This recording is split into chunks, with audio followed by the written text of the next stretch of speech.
Writing, if you're writing nonfiction, is a good opportunity to clarify what you really feel about something.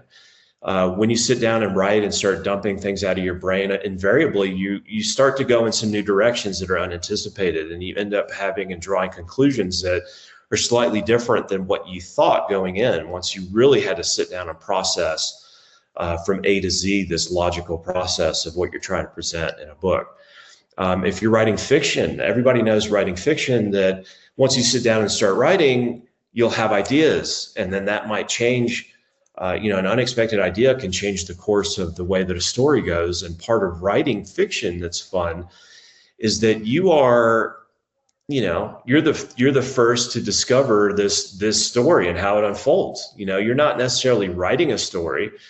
You're often uncovering and uncloaking a story that you had inside of you, and it happens organically as you go through that process. And so I hate to see people trying to use AI as a shortcut. I've come out and stated that I do think writing is a sacred art. I do think books are sacred, and that it should be treated like art.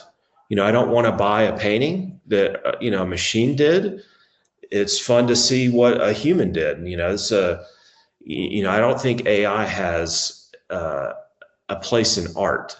It has a great, place in, self-driving cars, or streamlining a manufacturing process, or, something like that.